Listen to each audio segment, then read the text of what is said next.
It's Wednesday, February 11th, 2026. I'm going to call this a special meeting of the Waterbury Select Board to order at 7:07 PM. Melissa Johnson, I'm the chair of the Waterbury Select Board. Don't have any lights today. Our first item of business is to approve the agenda. Is there a motion from someone on the select board? I move to approve the agenda. Motion by Tori, Second. second by Mike. Is there any further discussion on the agenda? All those in favor, please say aye. Any opposed? Any abstentions? All right, we've approved the agenda. Next up, we have the consent agenda. There's one item to approve the minutes of our last regular select board meeting on February 2nd, 2026. Is there a motion on the consent agenda? I move to approve the consent agenda. Second. Motion by Tori, second by Kane to approve the consent agenda. Is there any questions? You can't hear me? Okay, we'll do our best to speak up. All those in favor of the consent agenda, please say aye. Aye. Any opposed? Any abstentions? All right, consent agenda is approved. We're doing our best with audio, which is why we brought a microphone, because we've had complaints about this room before. Next on our agenda tonight is public comment. There's obviously significant public comment time on the agenda for tonight. This is to talk about anything that's not on the warned agenda. We ask that folks keep their comments under 5 minutes. And if you need more time, we're happy to schedule you for a future meeting. Is there anyone who wants to speak on public comment? Mike, Just we're gonna try it in hopes it's helping.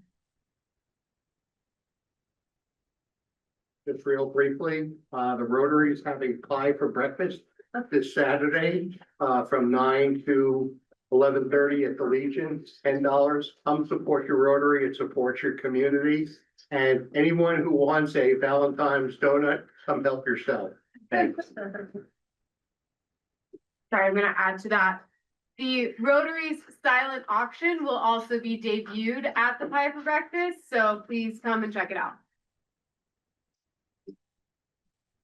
All right, many baked goods on announcements. Is there any other questions or discussion? Or anyone who wants to speak on public comment? Anyone in the room? Anyone? I have a question, I have a question. I wanted to get some clarity around what is going to happen to Kane's seat. Does that, I know that you're holding off on filling it until after the election, but does that mean that it will be filled by someone who is running who may not get elected, or how does that work? I'm happy to have Kane speak to it. My understanding is Kane is planning to resign. He hasn't resigned yet. So as of now, we're operating on a full select board. My understanding is that after town meeting, a new select board, if there are vacant seats due to resignations or other matters, there's state statute pertaining to what the new select board would have to do to fill that seat. I believe they need to advertise and then appoint someone. Is there a reason why Kane is waiting? You couldn't fill it anyways, right? Even if he resigned today? I don't know. I haven't looked into that because it hasn't happened. Thank you. Yeah. Any other public comments or questions? All right. Before we get into, I'm going to turn it over to Roger. He's going to run most of the agenda tonight. I'll facilitate whenever is needed. I would just note, thank you all for being here. We're in the fire station. It's not our usual location. Thank you to the fire department for having us. Thanks to folks online. Just in terms of housekeeping, here in the room, we have a sign-in sheet and just are asking everyone to sign in. If you're online and it's possible to put a listed name instead of numerals, that way we know who you are. We can recognize you when it's time for comments, and Cheryl, our minute taker, can capture us. I'll turn it over to Roger. Okay. Thank you, and thanks to everyone for coming out, both in the room and online tonight. I'm reminded how important these informational meetings can be. We had a similar meeting a couple of years ago about 51 South Main, and had a lot of public opinion and information shared. I just spoke with Downstreet earlier this week. Unfortunately, they weren't able to make it, but they did want me to announce that they're going to be starting the lease up.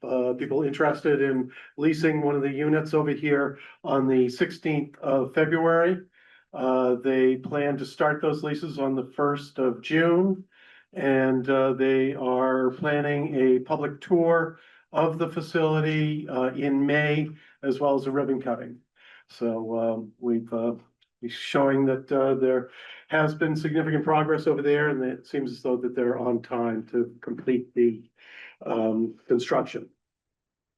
I want to reiterate that the purpose of this informational meeting is to share information. We've received concern that that there hasn't been full transparency or full information about this project. And so we're going to do our best to share as much information as we have about the proposed project, the pre-development agreement, which is, we have copies over here, and share as much information. I don't believe that the select board will be making any decisions tonight, but this is your opportunity to ask questions and get as much information from us in the panel as we can. So let me introduce the panel. We have Dana Allen of the Planning Commission. And we have Robert Wells of DEW. John Grenier of Grenier Engineering. Bill Woodruff, our interim town manager. Martha Staskis, the chair of the Planning Commission.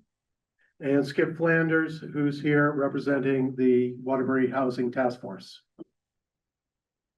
So if we could pull up, I just wanted to present a brief history on how we got here. We can pull that up.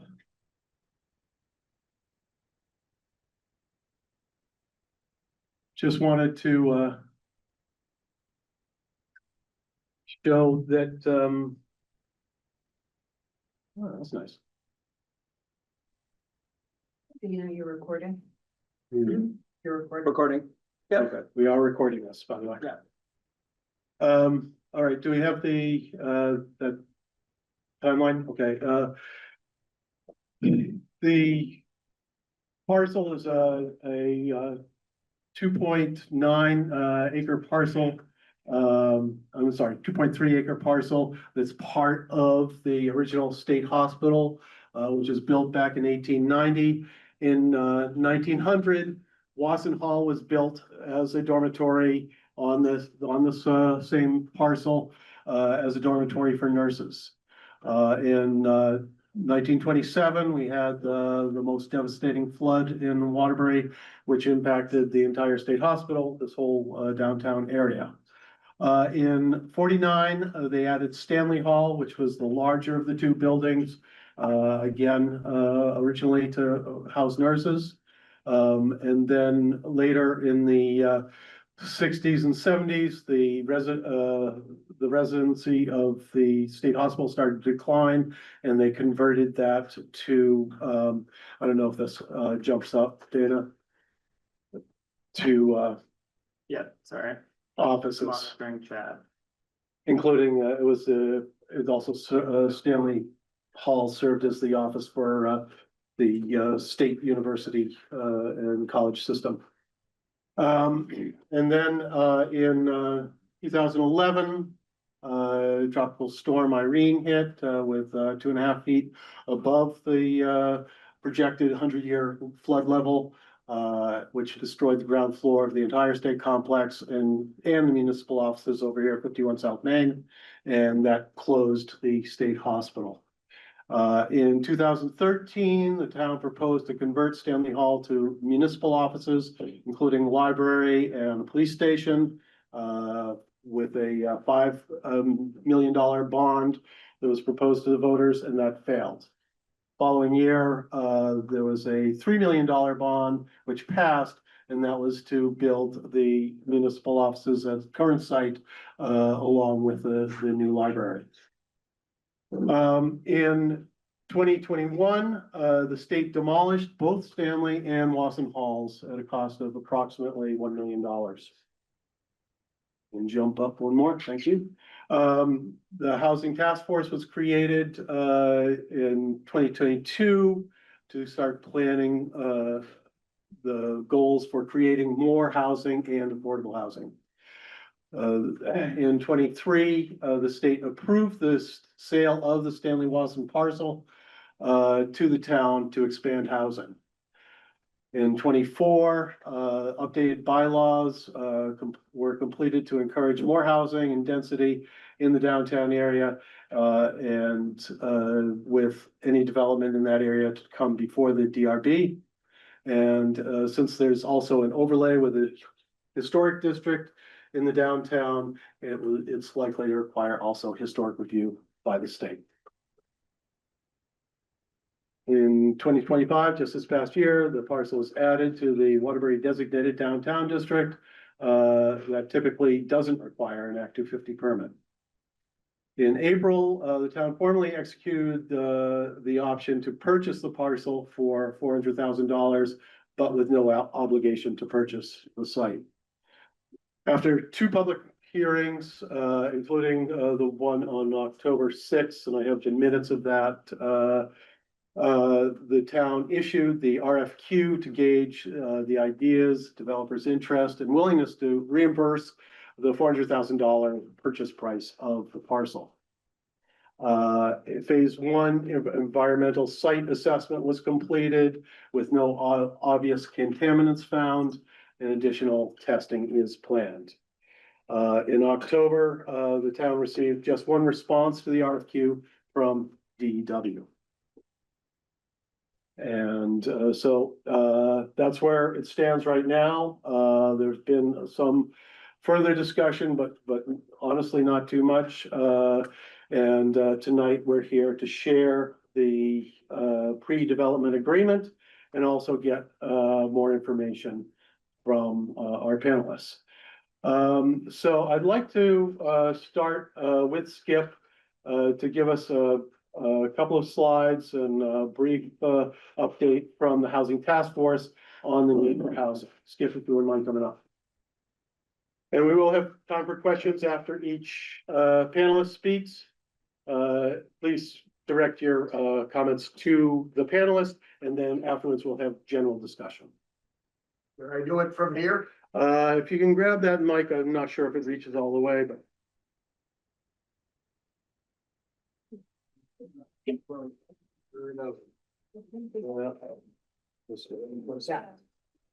Not much closer. You guys lose your mic. Okay. Why don't you move the podium? Yeah, we can move the podium over.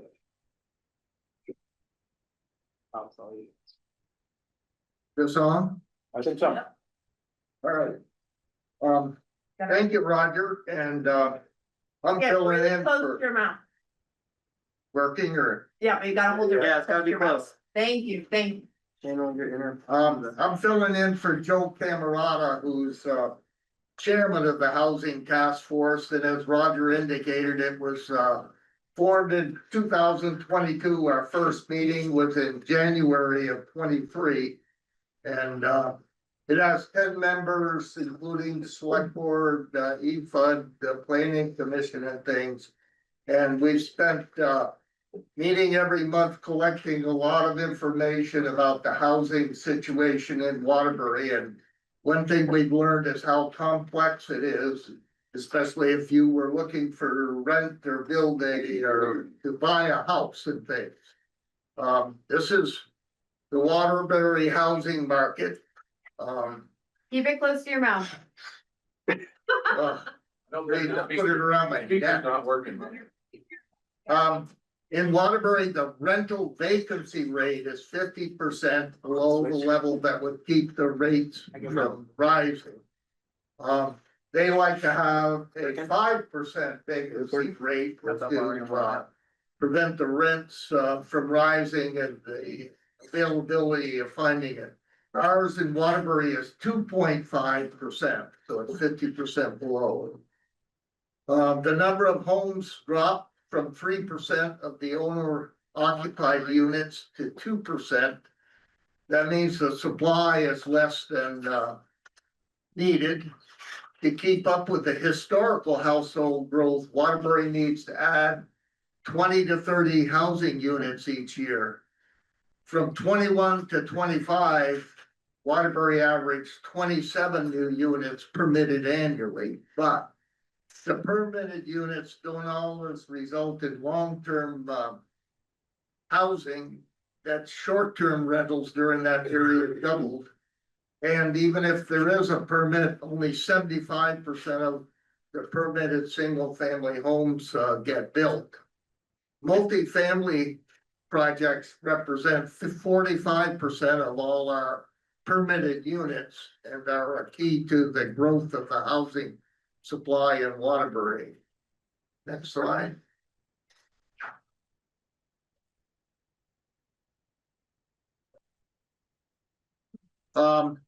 Approximately 50% of the Waterbury renters spend more than considered affordable on their housing units. And to be affordable, they consider spending more than 30% of your income makes it unaffordable. So they're looking at a short supply of affordable housing. 2/3 of the people in Waterbury who rent earn incomes that are best served by housing that is priced in the low to moderate income households. And the medium household in Waterbury supports a home purchase of $325,000. A typical 3-bedroom home in Waterbury now costs $435,000. So that there's a $110,000 gap in the home ownership affordability for Waterbury. And it's building the right housing in Waterbury. That's what looking at all the factors and things help to decide what's best to meet the demand and need in Waterbury. And it's not just about more housing, but building housing that works for the moderate and middle income households. Future rental housing in Waterbury should include a mix of housing for today's moderate income renters and for households that can afford the market rate rents. Opportunities for middle income households to purchase homes in the $300,000 to $405,000 range are needed. And then multifamily housing helps meet the future demand at attainable price points for renters in the middle income households. So that's a summary of what the Housing Task Force has put together to date in helping devise plans to meet the housing need in Waterbury. So thank you. All right, thank you, Skip. Anyone have questions for Skip and or the Housing Task Force? Pete? Yeah, so the 51 South Main Street, does that fit this or the part of the units? I mean, does that fit into this program? Yes, when we did, we heard a lot of these issues when the trustees were going through the hearings on 51 South Main Street. So Down Street has a mix of plan of the affordable and some other units in there that are at market rate. So it's a big part of meeting the demand that we identified at that time. Yeah. So 51 South Main has just for moderate and middle income households? Yes, and there's low income households too, that they match the affordability to your income and. Okay. It's kind of a complex process Down Street has, but it's aimed at the lower and affordable income units. So that's typically what they do with these large systems. They have a mix of low, moderate, and middle income. And then, I mean, purchase, do they have any available for purchase? Are any of the units available for purchase? They talked about that. I don't know if they're included yet, but that's a part of their process as to include an option for some to be purchased. Whether there's actually any units in 51 South Main, I'm not sure, but All right, thank you. yes. I have a, What's the proposed percentage of units that would be low income, which you identify as can't. capacity for our community? So the question is, what's the potential number of units at the Stanley Watson site or? Both. The 51 South Main and the proposed. I don't know anything about the proposal. Stanley Watson has a total of 26 units, and I think there's 15 or so are more in the low income to affordable rate. He means 51 has that. Yeah. We'll be getting more information on Stanley Watson going I forward. do have a question online, Kathy. Yeah, Kathy? Yes. Yeah, I have a couple questions. You mentioned that on your slide showed that, there's other problems that are forcing housing costs, and I just wondered what's going on with them. For example, Airbnbs, are we talking about doing something about having non-resident Airbnbs? In other words, people doing something where out-of-staters can't buy it as an investment property, which is happening across the country, and renting it as Airbnb. So that takes away housing. The other thing is that I'm not sure the prices are going to go down until interest rates go down, because if you buy a new house right now and you want to make it into apartments, if you buy a house I own, for example, which has a minimal mortgage on it now, we had to remortgage during the flood because we didn't have any flood insurance. But somebody who bought that is going to have a mortgage, and that's not going to decrease rental rates. It's actually going to increase them because they're going to have a bigger mortgage, and they're going to have flood insurance, and they're going to have housing, property insurance. The list goes on and on. And that was two. And the third is like the cost of building. It's only 75% of people who permitted for a single home actually went through with it. Maybe they're waiting for building costs to go down. I mean, it's a horrible time right now to be building stuff, which is another reason why I question the feasibility of us doing this. And the other piece I'd like to say that as a landlord, in the last 2 years, I've seen the number of applicants for my apartments go down. And we have some of the cheapest rents in Waterbury, according to Efficiency Vermont. So I'm just putting that out there. We don't take dogs and we don't allow smoking. So I don't know if that is part of it, but I think that there are some issues that people haven't explained in terms of the housing shortage. Thank you, Kathy. Valerie? I'm just looking at the pre-development agreement, and I believe on number 3 says that the first phase is market rate housing. Second phase is affordable. I think Right. that's what I. And we are gonna get into that more. Any other questions for Skip? Yeah, like, Just as a quick. Just as a quick clarification, the moderate income limit, which is typically 80% of median, counts in with it. There's not separate one for low, so it can be low to moderate, just as a clarification. I have one other question, Roger. Because since we're going to be accepting state funds, and I'm assuming federal funds, the housing that we're going to build on the Wasson property, that won't be just limited to Waterbury residents, correct? I don't think those determinations have been met, but it could be correct. Thank you. Again, we're gonna be talking more about Stanley Wasson more. I just wanted to see if anyone had any questions directed towards what Skip's presentation. Chris? Yeah, I just want to point out a couple things that were interesting to me. Teresa Wood sent me an article the other day and said, here, you might be interested in it. I'm wondering how many of you seen this article. It's Equity Rich Vermont, Why Massive Homeowner Wealth is Fueling a Housing and Workforce Crisis. It speaks to the fact that over the last number of years, our evaluations on our properties have gone up way beyond what they used to be, in fact, doubled. We all know that our valuations are doubling.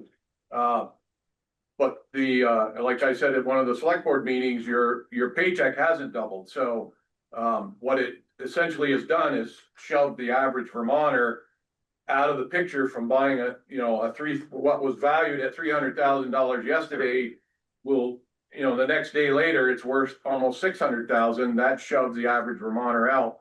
I'm curious to know how all this affordable housing fits into that scheme of things when it comes to the appraisal value and moving forward. It's almost like you've got some units that are being, kept low on purpose through funding and other mechanisms, while everybody else is facing the beast out in the woods, having to deal with it on their own. Whatever people that don't qualify for these units are gonna be faced with having to try to put themselves in a home that was 300,000 yesterday and 600,000 today. My son-in-law works directly for the governor. His charge or his job is to go around the state, find property owners, whether they be originally trailer parks or new potential mobile home parks. The state uses state money to put infrastructure into these units, into these plots, right? Create these plots for new units, and then he told me, I asked him today there, the housing, give me 2 seconds here if I can real quick. BSHA, probably Mike's familiar with that. They were given $4 million by the state to provide these units for each one of these sites. Each site cost about $30,000 for infrastructure. After the unit's in place, potential buyers under a certain income structure can borrow the loan, buy the unit, they're buying themselves their first home. And I asked him what the maximum price on those units were. 76,000 foot or 76-foot trailer, 3-bedroom is 110,000. The project's come to a halt right now, obviously part of it because of the winter, but he said to me that they're not selling them like they were hoping to sell them, and the firm that got the $4 million to provide the units is supposed to pay the state back a lot of that money before they move forward with creating more of them.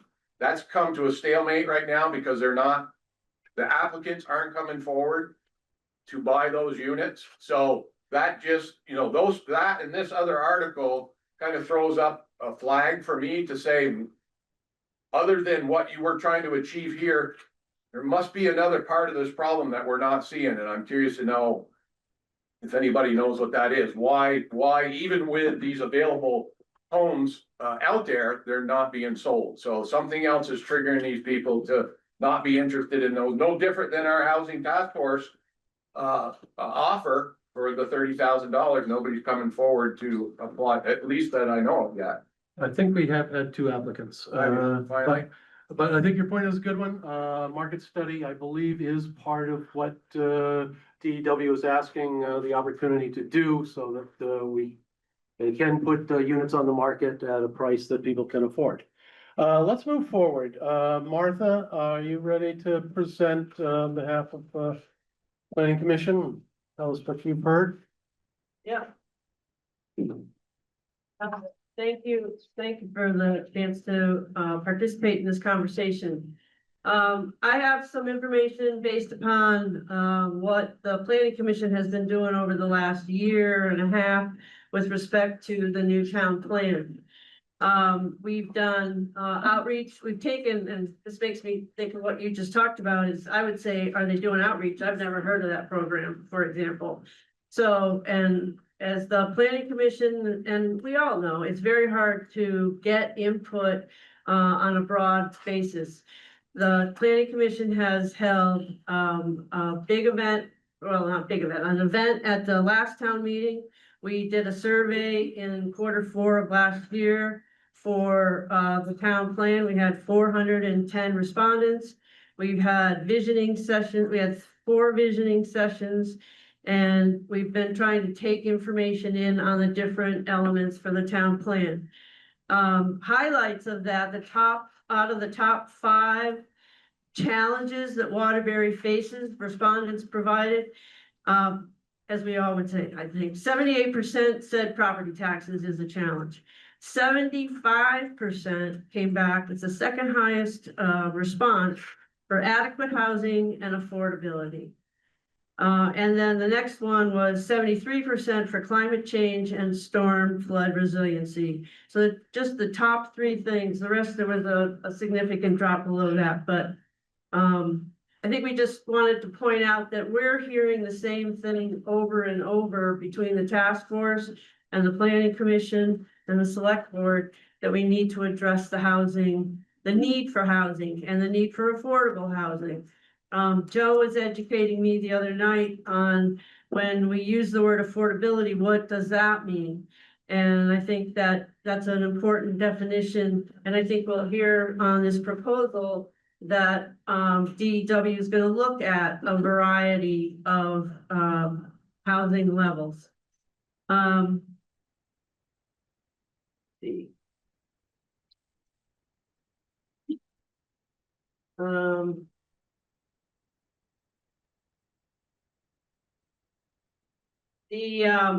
This is a little bit repetitive to what Skip was just talking about, but based upon the information that the Housing Task Force has provided and other community comments that we've received in the survey and at the visioning sessions, goals that are starting to percolate in the housing chapter are a goal to increase housing units in Waterbury by a minimum of 36 units per year. And that's a variety of sizes, a variety of units. It's a variety in neighborhoods and buildings. It's across the town, but at least a goal to increase units themselves.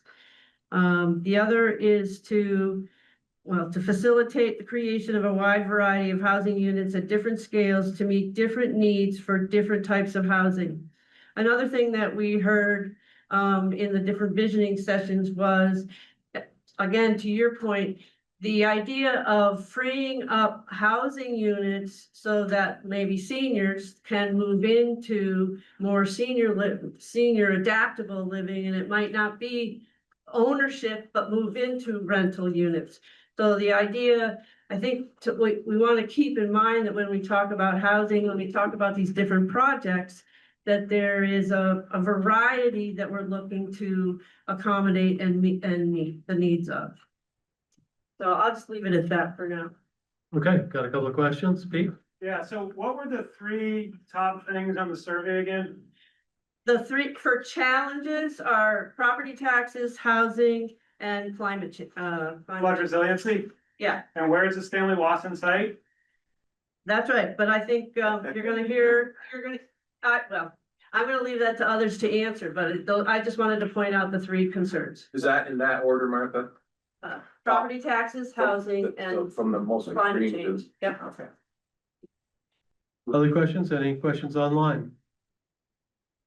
No hands online currently. Okay. All right, Dana, let's move on to you. Oh, wait, I'm sorry. I see questions at the back. Sorry. Number, like, I saw Yeah. you actually responded to that, survey, like, is it What? 400. You may have to come up. 410. Could you repeat the question? How many people responded to that survey? Responded, right? Yeah. That's about like 10% of the town, is that? 5,000, yeah. Okay. I was just gonna say, I mean, I don't think anybody doesn't want housing for people. It's just that people that own homes here, like, have paid thousands of dollars over the last, like, 4 years to, like, repair our houses and, like, stay in this community because we love this community. And it's just scary to hear that even though you've, like, done all that, there's just gonna be this, like, huge building plopped down into a floodplain. So I think at the end of the day, we just wanna hear, like, how this building is gonna affect our homes that we own. That we paid a lot of money to maintain over the last 4 years with, like, all of these challenges. Yeah.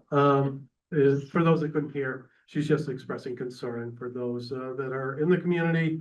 How is this new proposed development going to affect houses that are in the downtown community and adjacent areas? And those were some of the same concerns that were expressed back on October 6th. We had a meeting here. Dana, did you want to present on some of those issues? Yeah, can do. I'm gonna just, sorry. I need some. Great. Okay, can anyone hear? That's great. So real quick, we're just gonna look over this, because this is definitely an area that is, has flooded in the past, is in the map floodplain currently. And so this is the approximate parcel right here. So obviously end of Randall, right on the side of that parking lot right there. It's about 6 acres or so. It's not the surveyed parcel, which is an approximate area that we drew on there. We took a quick look at the national hazard flood layers. So the floodway, the 100-year and the 500-year flood zone. So you see this dashed red, that's the floodway. That's where waters flow. The 100-year flood zone, I think we're all painfully familiar with. And then that orange zone is the 0.2% chance of the 500-year floodplain. So you can see that part of this parcel to be created is in the 100-year floodplain. It's out of the floodway, which is very important. There's no impedance there, so that's a very critical area to keep clear. It's also outside of the river corridor area as mapped by DEC. That's the area in which the river is expected to move over time, or it's like area to roam essentially. And so that's a very important thing that DEC seeks to protect through their rulemaking process. Let's say who DEC is. Department of Environmental Conservation. Sorry, I live in a world of acronyms, so apologies. This is something I just wanted to show real quick too. We're looking at some base flood elevations. Those are those squiggly black lines right there. And you'll note that the one closest to Stanley Wasson right here is 425 feet. And then these are all the E911 addresses around there with elevations extracted, the ground elevation from LiDAR. We're looking at this site and we're seeing that that site is typically around 425 to 427 feet. So we are on the edge of that 100-year flood zone, and we are at or a little bit above the base flood elevation as currently graded. So all this to say, it's kind of at the edge of the floodplain. And I think this kind of illustrates, this is July 11, 2023. That's about 7 a.m. And we do see floodwaters there, but it's relatively shallow comparatively. Fast forward a year, we're looking at, I know this is a bit hard to see, but way over here, you can see the parking lot. That's 9:15 a.m. in 2024 on July 11th. Unfortunately, a year later. And again, waters had receded to this point, but we're looking at the distal edge of the floodplain right there. So I think that's just important to keep in mind that this is relatively removed. The last thing I want to say, and I won't get too far into this because I think this is actually better addressed by DEW and their civil engineer. But we do have a special flood hazard overlay in Waterbury. And that actually speaks specifically. This was adopted after Irene. I think it was officially adopted in 2016, if memory serves. Remember? Yeah, somewhere around there. But it has special provisions for new development as well as redevelopment within the floodplain. In particular, specifications for how much new construction has to be raised above base flood elevation to protect that particular property from flooding. It also has provisions as far as compensatory storage mitigation.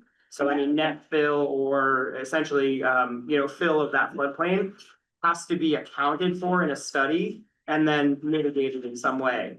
Same with hydraulics. We have a couple slides here on, the regulations, the special flood hazard regs. I'm not going to go into that super in detail because I think that's actually something that I'd rather have you guys speak to because I know you thought a lot about it. So that's what I got. I'm happy to answer questions. I saw Valerie's hand first. I just want to say that I'm on South Main Street and I'm not in a flood zone. But I was flooded severely in Irene and also in 2020. So the fact that it's not necessarily in a flood zone or however you described it, it did get flooded. And I will be in a floodplain when FEMA comes in and does their reevaluation. So today, no, but it got flooded. Yeah, So and you can't say, flood modeling is a difficult thing based on stats and vagaries. And so it's not a hard line. It's not like the floods will never exceed a set line. So we got to do the best we can with what we have as far as information and stats. So that's what we're working with right now. Thank you. Yes. A question. So do you know when FEMA will update the flood maps and that affecting all our flood insurance? No. Do you have any idea what that looks like? I have so many ideas and I've been told many different things. Okay. And I wish that I could tell you that definitively I've heard that it would happen in 2026, possibly fall of 26. I'm not placing bets on that, given the current state of FEMA. But that's the timeline I've been given to work with for a lot of this stuff, so it's very frustrating. Agreed. So, So- follow up, sorry. So Yeah. then that area, I know you say it's on the edge, which is true, but you know, legally, whenever you're paying your flood insurance, things are required based on a line that they draw. And so that area may be expanded. And therefore, there may be more properties under the 100-year flood zone. Heard. Yep. Very, yeah, and I've got a couple hands online, so I'll do 2 in the room and 2 online. So 2 in the room now. Thank you. I think we can all acknowledge that the housing is needed, but at this point, you know, putting a large development with high density on that parcel is really a gamble with our future. These maps are so outdated that if we bet on that not flooding or best case scenario, are we doing ourselves a disservice for our municipality, for our taxes, for the people that would probably be stranded there if it does flood again? And I think everyone should really look at that very carefully. You know, when we flood again, and we will, based on the climate, like, is this really the right thing for our community? And is this the right place to put housing? Yeah, heard, it's not a gamble though, it's a statistical bet essentially. So I get it, like we're saying that, but like we're using a lot of these hydrologic and hydraulic studies to make this decision. So, and that's, I mean, that's an intrinsic part of what they have to do for this development. So noted. I had a question back there. I'll come to you next. I have 2 online. Yeah, I'm actually, I am fully pro housing. Kids in my 30s, I would love to own a house. But for a variety of reasons, some are not right, or not a house now. I lived on Randall Street for 20 years, was there to Southside Slum with me. And this just brings me back to like 2010, 2008, 2010, when the state wanted to self-secure recovery residence facility in the cornfield, right behind Randall Street. And within a year or 2, we had Irene. The water would have been over the top of that building. It was stupid. It was very fought against for a variety of reasons. But they're building feet away essentially from where you're proposing to build. And I think it's ridiculous. I've lived through 4 firsthand, pushed cars out, you know, they're talking about 36 residences or whatever, and I'm talking about, I don't know how many. But if you have been where I've been many times, it's completely unpredictable. Living on the surveys, and all of the science and the nurse. Like, I get that, you can't predict it. Either way, it's laughable to me, with all due respect to the hydrology and all the stuff that's been done for over a decade now. I used to spend millions of dollars on it, spending more money on it. Nothing's been done over all this time. You can't predict what's going on. We had our canoes where those buildings are. For those online, the comment was that this is feet away from a place where the state proposed building a facility. And that she's not supportive of this development because of the proximity. Noted, thank you. The second part is, now we have something we might actually move on. They're digging out some soil out of Randall Meadow. I don't understand why we're not putting brakes on this development in the floodplain, floodway, whatever you want to say. It's all of the above, in my opinion, from my experience. And why aren't we doing something to mitigate first? And then revisit this if we haven't found a more appropriate property out of the floodplain. We forget about Irene, it just happened 14 years ago. We're like, why are we building floodplains? We never built floodplains. Let's move Montpelier up to Hollis Street. Let's move Plainfield up on the hill, the village. And now we're like, forget about it. It's like a waiver when we have, we forget the pain they have. You know, I just don't understand the game. Honestly. So the question was, why are we pursuing this while not, or rather, before we do a flood mitigation project such as the one that's currently under consideration at Randall Meadow? I mean, I guess the answer is, one, we are very aggressively pursuing Randall Meadow. That's actually part of what I do as a contractor for the town, like flood resilience grants management, pursuing funding for that, making those projects move, finding additional funding, et cetera. And so we're actually being one of the more aggressive communities in the state as far as flood mitigation projects. I realize that there hasn't been a ton of public information around that. And that's something that I'm personally working on to improve, to communicate what I'm doing and what others are doing in this space for Waterbury. So we will try to get more information out there about what's happening with that. And then as far as phasing or staging of these things, I think that these are multi-year projects. And so pursuing things concurrently is what we've decided to try and pursue at this time.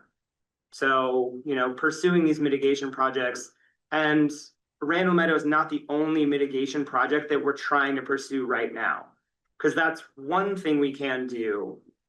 But as we saw in the 2013 choke study, as I think we'll see in future studies that we've got funding for currently, there are other opportunities. And so we are actively pursuing these things, but it takes a lot of time. It's frustratingly slow, believe me. So that's why, you know, the strategy is concurrent pursuits versus one thing occurs and then another thing occurs. So that's what's happening right now. I do have some questions online. I think I saw Kathy's hand up first. And then I've got Mike. No, And then- it's mine. I have a couple of questions. Can you move your PowerPoint back a few slides where you have the picture of the complex plus South Main Street? And you have the flood, it shows the floodway, the flood. Yeah, right there. I'll put that back where you had those lines, the other one. Okay, right there. Okay. I live, you can't really see my point, but if you can see far down South Main Street where there's that orange that's 28, 30, 27, my house, 3 houses are in front of there where those 426s are. Some of them are 425. You just said that the state office complex was 425 and there's a little bit of risk. We've been flooded every single time. And in 2023, people were putting rowboats up Main Street in front of my house. So I'm not sure when you took those pictures that shows like there's negligible flooding, but we got as much flooding as Randall Street because we're low. And Randall Street, I think they would tell you, I'm looking at the map now, they're 423, 424, and 425. I think they would probably tell you that 425 is not minimal flooding. So I'm not understanding the statistics you're using, because in real time, we didn't have flood insurance the first time around, $400,000 worth of damage to 3 houses. The second time we did, and we're able to collect some of it, but it's a pain in the butt and you never get back what it costs you. And the last time we narrowly escaped it. It went up to our cellar. So I don't think that 425 is a shoo-in for not having flooding. In fact, I think it's the reverse. So I wanted to say that. And yeah, that was the 2 things. When were your pictures taken? Because I don't think that those are accurate. Because it looked like all of North Main and the upper end of South Main Street, there was no water. But we definitely had water. We live in a low part. Family physical therapy has been flooded every single time. There's like 6, 7, 8 houses right in there, because when they put the new road in, they lowered the land in front of our house. So it made it even lower than it was. So we get a lot of water. And I believe building more housing over there is just going to add to the problem. And I'm glad I support the Randall Meadow thing, but I'm not convinced it's going to help me that much yet. So I don't need a bunch of buildings in the way to make sure that happens, that we get more flood water than we already do. Because we also have a ditch, as the ambulance found out, that we could drain a lot of water from the interstate into the Municipal River. So that backs out also. So there's a lot of factors that I think need to be figured out before we decide to build in that floodplain. Agreed, and I think that actually segues nicely into what we can discuss next with DPW and their civil engineer. As far as, your flooding in 23, I remember cutting your doorway apart to get your washer out of your basement. So I got some experience with that as well. I do want to recognize that Mike, Daisy, and Tessa both have their hands up, and then I would like to hand it off. So Mike, if you have a question or comment first, that'd be great. Tessa, and then I'll hand it off to PW and John. Yeah, this is backing up a little bit, and I'm not going to take too much time. This is just in response to the question about when are flood maps getting updated, which now that I see Tessa has a hand up, I could probably just turn over to her. But for those of you who don't know me, I'm the executive director with CREW, which is the long-term flood recovery group in town. And just, I guess to make it clear, I'm at this meeting as a resident, but the updated flood maps are something that we are tracking super closely. And we will be doing outreach to the community as soon as we get kind of any wind of upcoming changes. So would just encourage folks to follow us on social media, check out our website from time to time, see what we're posting on Front Porch Forum. We know this is super important to everybody, and we're going to try to get that information out as soon as we can. So that's it. Thank you, Mike. Tessa? Hey everyone. Yeah, Mike, you're correct that I was about to talk about the flood maps as well. I'm here as a resident, but I work for the Vermont Department of Environmental Conservation. Washington County is currently scheduled to get their work maps available spring 2026. Danny, you're not wrong that these do keep getting pushed out, but we are seeing other communities get them, so I wouldn't be surprised if we get that iteration this year. Even if we do get them this year, they won't be officially effective until probably at least 2028. FEMA's work map process is like a 5-year process. So I hope we get them this year, but even so, we wouldn't have effective official maps for a couple more years after that. So yeah, all that is available information online. And I can always get a link out as well for that map information. But thank you. Thank you, Tessa. Yeah, you want to give me that? Sure. Hello. So I am Robert Wells with DW Properties. We initially proposed on the RFP in late 25. And we have been in talks with Waterbury and the officials on how we can get a pre-development agreement executed. And we've been going back and forth on a couple things. And then obviously there was a change in town officials. So we've recently met with Woody, and we have gotten to a point where we want to come and talk to you and try to not necessarily educate, but mitigate some of the concerns that the community has about what we've proposed. And so I want to say a couple things first. There's a couple different housing types proposed on the site. We would do a market study immediately after we get an executed pre-development agreement, and that market study would influence the number of units and the rates that those units would be at. So yes, I know the pre-development agreement says that we would look at market rate, we would look at other types of housing as well. We would look at anything from below 80% AMI to all the way up to 120% AMI. And then hopefully the market study indicates that maybe there's some units that could be market rate, because there's always people in every community that are looking for market rate units, even though affordable is really the goal of most of our projects. Along with that market study, we would continue to do all of the site investigation that needs to be followed up on. The town has already completed the initial environmental assessment. We would continue that with a geotechnical assessment to determine the structural capability of the soils. We would investigate any existing site utilities on the site. I know there's a sewer or drain or stormwater line going through the site right now that we would have to address. We would plan for some infrastructure improvements. One thing that we are looking at is a public park or maybe a playground area for some kids in the area, something like that. So we're really looking at a bunch of different things that are going to help out the community, and we want the community's input. We welcome nights like this where we get to hear your concerns, where we get to hear what you guys are thinking, what you're worried about, and we want to try to mitigate those. So as a broad statement, and I'm going to let John Grenier of Grenier Engineering talk about this a little bit more, but we have asked for 18 months of due diligence. We haven't designed a project. We haven't gotten agreement from the town. We have nothing permitted. We have asked for 18 months of due diligence to go through the feasibility process and make sure that whatever we build is not going to impact the community in a negative way. And that includes flood mitigation.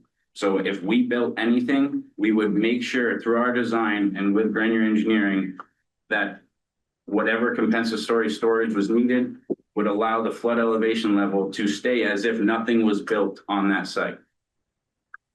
So those are the couple things that I would just want to get out there. And then on top of that, what I will say is DW Properties was founded by Don Wells, and he is from Central Vermont. He grew up in Putnamville. He cares about this community, and he only wants to do right by Central Vermont.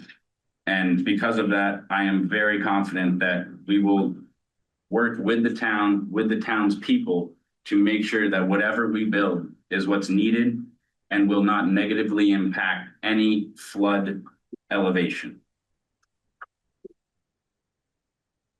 Hi, my name is John Grenier, President of Grenier Engineering. I was on the select board during the flooding of Irene and have been through a bunch of other floods with you folks. My office is on South Main Street or Demerit Place. And I hear you, like you are right. Randall Street floods and parts of South Main Street flood. And the 100-year flood line is a statistical line that we use to start our basis of design. You do not design a building to the 100-year flood. Current zoning regulations in the state of Vermont require you to be at least 2 feet above the 100-year flood. There are other mitigation opportunities you can take. You can raise a building. You can build a building so that, say, for example, parking is on the first floor and your actual livable space is on the second floor so that the water comes through and doesn't affect the building and doesn't cause any damage to anyone's living space.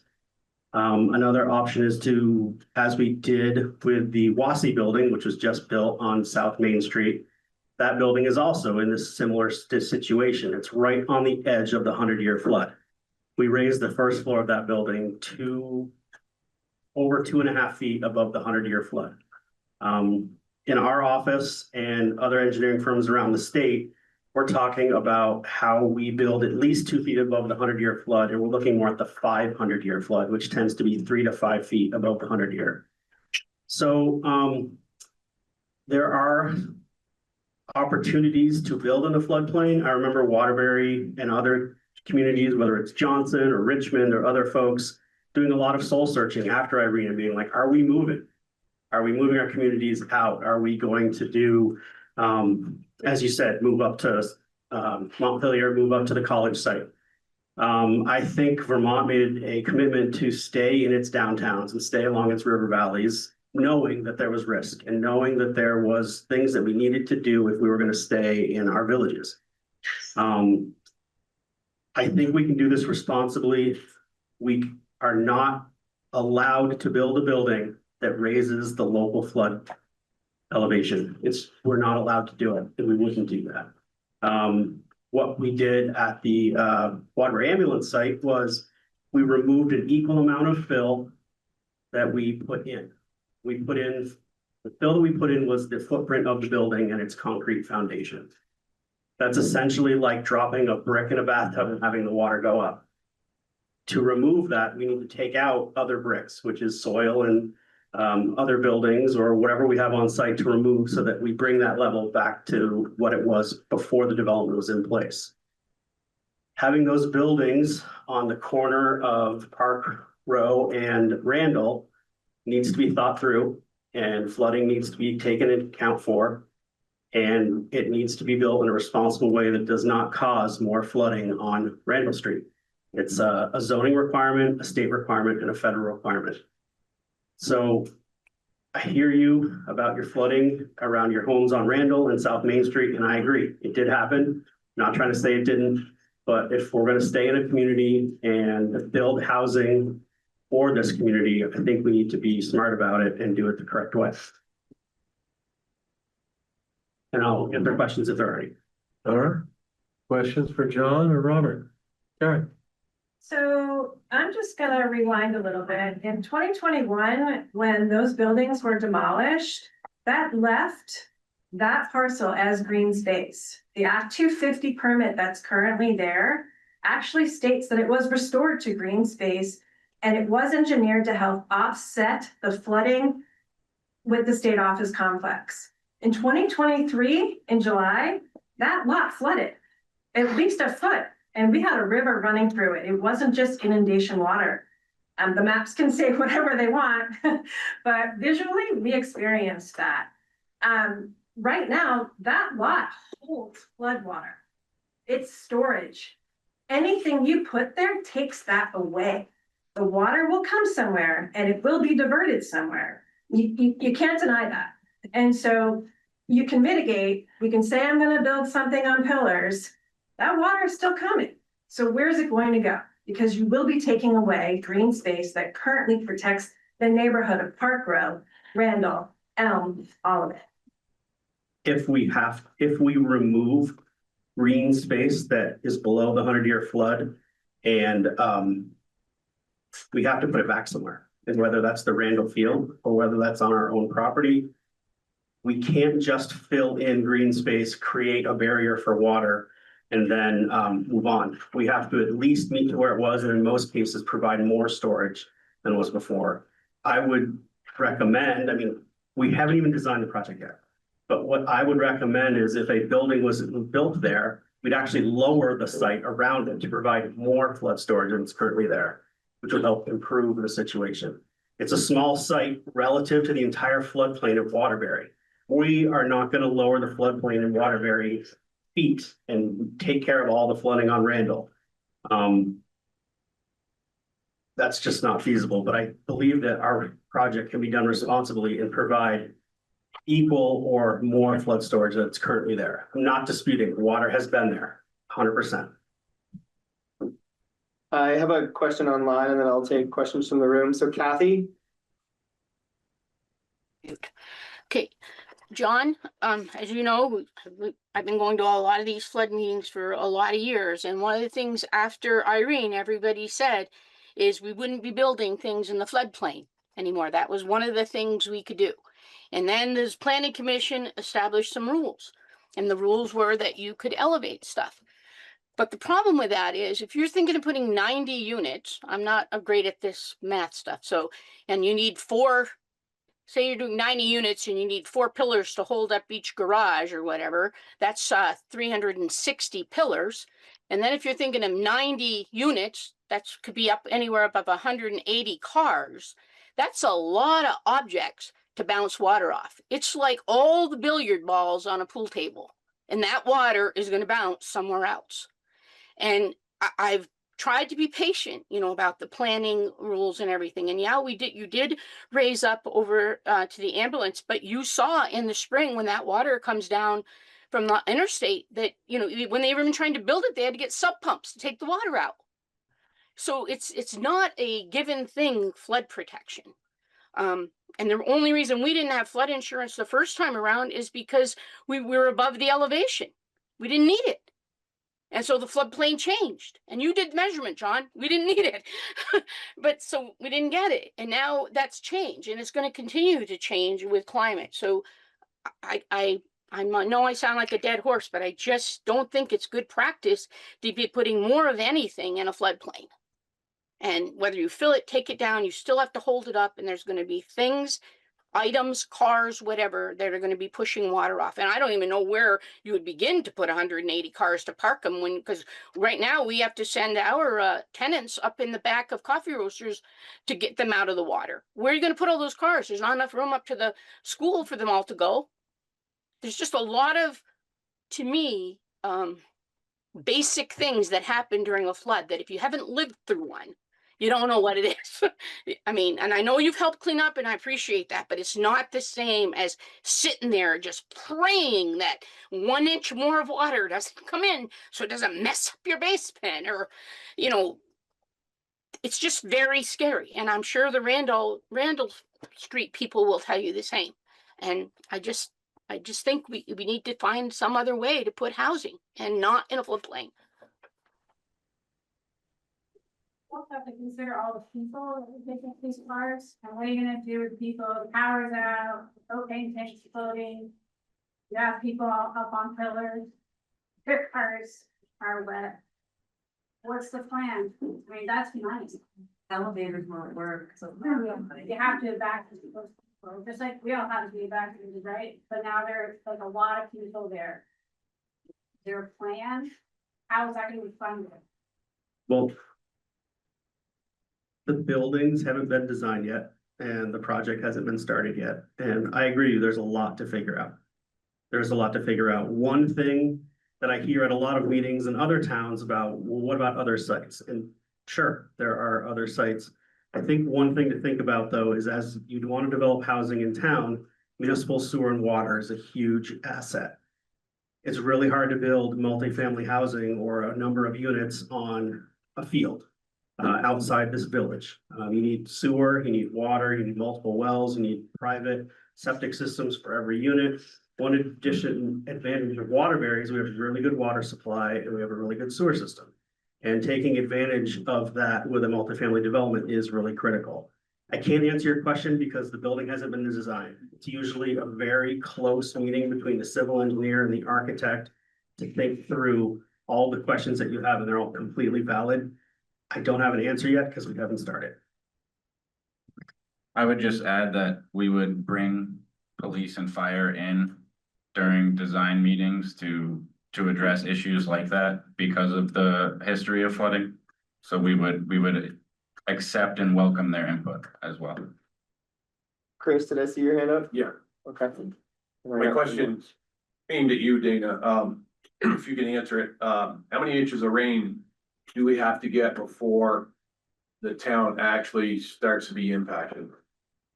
Great question. 2 inches, 4 inches? No, honestly, great question. I forget what the quote unquote 100-year flood or 100-year storm is, but that doesn't equate to a 100-year flood.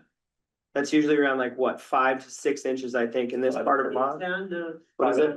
5.5? Time of year. Well, okay, hold on, time out. I know that we all want to play hydrologist, but I guess what I'm trying to say is it's not a direct correlation between a rainfall amount and the river response and the attendant flood response. Right? I wish it were that, if it were that simple, that'd be great. So I can't tell you. Well, I'm working that equation backwards. Certain circumstances determine the flood, but also the accumulation of rainfall at that, where's the rain hit over, up towards Middlesex in Mad River as opposed to, Waterbury Center. Those different things and how much of that rain creates the flood here, creates the flood damage here. My point being, taking this lot, let's say it's 2.26 acres, and then there's an easement that gets added in there too as well. Not knowing the amount of impervious area that's going to be created, I just rounded off a 2-acre square. A 2-inch rainstorm on a 2-acre square, impervious square, creates 108,000 gallons of water runoff. So my point being, as we move forward in this process of creating more dense housing in our village, how much of that green space are we going to continue to take up and then turn it into impervious area? And how does that impact this mitigation effort over here in the field? I'm wondering if we got the cart before the horse here, and we should be looking at that, because every time we build an impervious structure in what otherwise a green space, we're going to impact that over there. But that effort was intentionally, if I'm correct, in helping mitigate Randall Street and some of the surrounding areas, excluding this project from that project. I don't know that they were connected, correct? No. So we should be looking at whether or not we should be doing more over here first, if we're going to move forward because going back there again is obviously gonna be even more costly.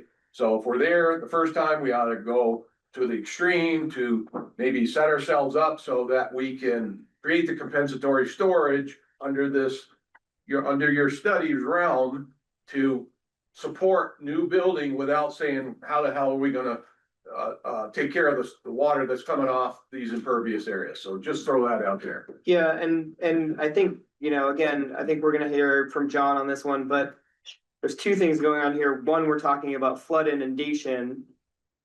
Two, we're talking about stormwater runoff. It's a literal drop in the bucket, what's coming off that site. And also, because of the nature of this development, will be required to have a stormwater permit, which then says you essentially have little to no impact on the overall runoff of that area. So it is not a no impact situation, right? There is an effect, right? It's a very small effect, and also there's this other offset. And I mean, John, you can speak to it, but this, you know, I don't know. Can I say, add one more thing that you can consider too? So, we don't have areas down here because it is so flat. We don't have places where we can put retention ponds, number one. Number two, if a rainstorm hits, when you have an impervious area like that, let's call it 2 acres for argument's sake. That rain runoff is a direct impact immediately throughout whatever the length of the storm is. You're getting, the minute you get that 2-inch rainstorm on top of that impervious area, you get 108,000 gallons. If it takes 4 inches of rain to actually impact, so you've doubled that, so now you're up to 216,000 gallons. You know, mitigating that gonna be difficult, I think, moving forward, that those amount of volume of water. So go ahead, John. Wouldn't already. Yeah, Dana said it well. Any new project needs to have a stormwater discharge permit to create treatment for water and runoff created by rainfall under impervious surfaces. In this site, even though it's considered green space, there is a strip of green, but if you look at an aerial photo, a lot of this site is a massive parking lot. So we would probably be chopping up part of that parking, creating green space pockets over here, putting a building where it was impervious, and then yes, absolutely putting buildings on what was green space. Chris, you bring up a good point about changes in the hydrology. When you get a massive rainstorm over Waterbury, all the runoff comes off that roof and parking lot within the first hour of that storm. That water is treated in your stormwater treatment system and then discharged.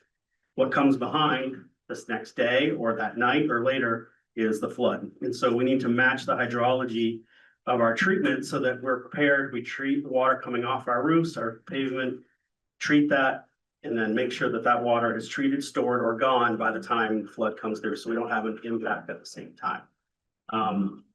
Dana, thank you for bringing up the point that we're talking about stormwater treatment on the site, and then we're talking about flooding, which is a whole river system study, basically the Winooski River, whether it's Montpelier through the Dog River, coming back through Waterbury. So there's a lot of things to think about for sure. How long are you guys gonna take? I see a hand in the back and then Carrie and then. 18 months. The proposal says. Sorry, hold on. Tell people.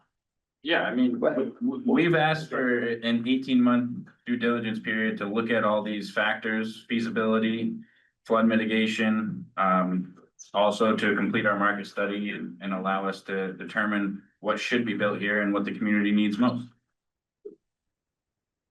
I saw a hand in the back. I just wanted to, I guess, reiterate the impact, like, so we do all these studies and we really, really, really hope that we did them very good. And we move forward with the plan.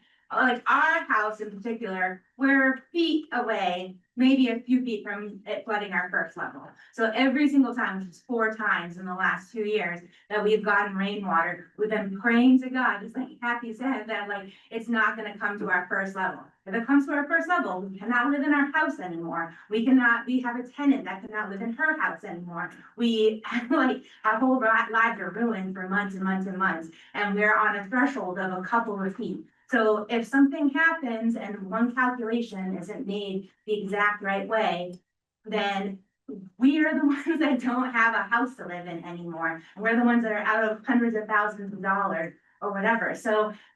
I mean, I think we'd all love this housing, we'd all love to trust everyone, you know, figuring it out for us, but at the end of the day, like, that's a lot of trust to have in people just to like. And I think the Randall Meadow, we've been really praying will alleviate our situation a little bit. And I would hate to see a large portion of that alleviation go towards offsetting this new building or any building. So I wanted to like remind everyone of the impact of like people, like, it's a matter of beat until like our lives have changed for the rest of our lives. Heard. I have a hand here, I've got a hand here, and then I've got some hands online, so, yes. Great. I just want to go back to the sewer. So the sewer system at Park Row and Randall, it is not great. We may have a lot of capacity in our actual facility, but the connectivity at that intersection is horrible. We actually have inflow and infiltration on those pipes in heavy weather events with rain. All of these houses at the top of Randall Street flood with sewer water. There are children in there. I know this is a big problem. The Randall Meadow project is not going to fix that. That's been already addressed. So if we add another 90 units, that's what, maybe another 12,000 flushes per day to that system? What are we doing? Is that whole entire like sewer line gonna need to be replaced? And the sewer line on Park Row is what, 120 years old, made of clay tiles? We're gambling with a lot of things here. That's correct.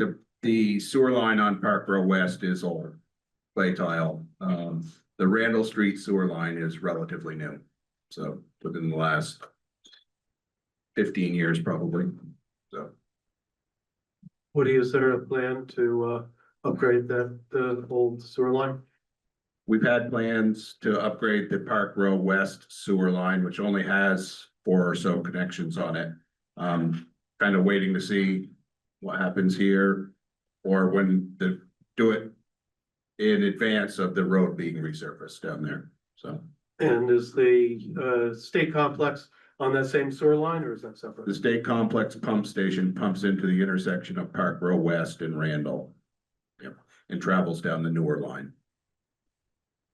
Woody, so the question is, does our sewer line have the capacity to take on that kind of volume, additional volume? Or that would all be studied in the 18 months that are coming. So you wouldn't know that? Yeah, you don't know what capacity you need until you know what's happening. Okay. I think I saw a question here, yeah. Yeah, Chris addressed part of the question I had on, metal projects being done. Or at least getting a bond vote passed on it.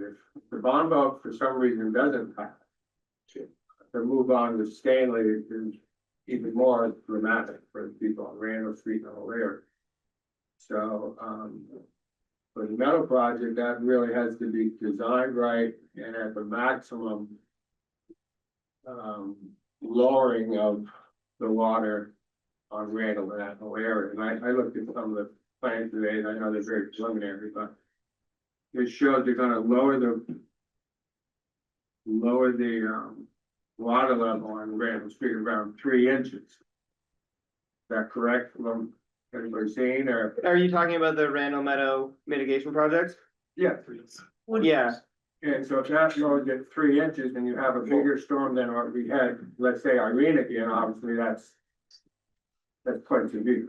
So just to address the flood reduction elevation potential, that actually varies by storm. So looking at it as 3 inches across the board isn't accurate. In a 50-year storms, and again, this is super preliminary modeling. Like, we have not done the due diligence necessary for that project yet.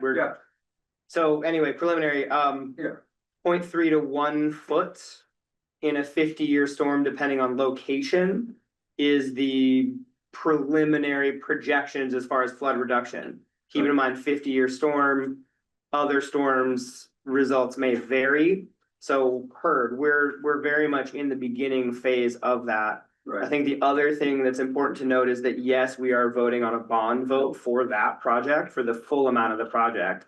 we have been granted $2 million already. Right. And so we are able to move forward with that project because of that money already. We're looking to close the gap. And again, that's part of what I do. We can close a lot of that gap, I think, with other grant sources. If we fail to get the full $4.3 million or whatever, there are scenarios in which we could phase this, or it could be a smaller project with the attendant smaller benefits. But regardless, like 45% of the overall project budget in hand is a really good start, and it actually gives us the legs to move forward. So we are moving forward with that project. It's not like nothing will happen there. I think it'd be hard to phase a project like that. Agreed. Because you're cutting an entire field all the way across. You have to have vegetation on that with very good growth before you get another storm, rain event, and especially a flood. If you don't, you just lost. One good thing, it probably wash more away, so you have more storage, but that's not what you're looking for. So I think you have to do the whole project. That's one way we could You have to do it 1 year. Yeah. No, hurt. It's how you could not. It's not ideal, but we have options that are available to us. The right contractor might be able to get it done, but still you have to have your growth on that whole field if the water's gonna rise like that. The other thing on that field, which I'm just throwing this out, the archaeological work that will have to be done on that, is that getting moving or? That is part of the overall administrative task, design task for that project. We have money in the budget for that, and that is a preliminary thing before we can really advance design too far. Yeah. So a lot of the ARC review, section 106 review, like historic review, as well as environmental release, we have to do a lot of work. And then we can start doing more design. Right, yeah, okay. So, And Dana, I know you've done a YouTube video explaining some of this. I recorded a presentation. It's not a YouTube. It is on YouTube. It's a YouTube video. It's a YouTube video. That makes me sound like an influencer, and I don't want that. So, but yeah, I did record a presentation on the Randall Meadow project for the bond vote meeting. I'm going to be out of town, so we do have it on YouTube. It's on the town website now. It will be. Yes, It is. Cheryl. So it is currently posted in the calendar item for Tuesday's select board meeting and information session about the Randall Meadow bond vote, and I'm working on there's one of the pages under the news and initiatives that refers to some of this stuff, and I'm working on kind of gathering that into that space as well. But for now, you can find it in the calendar entry.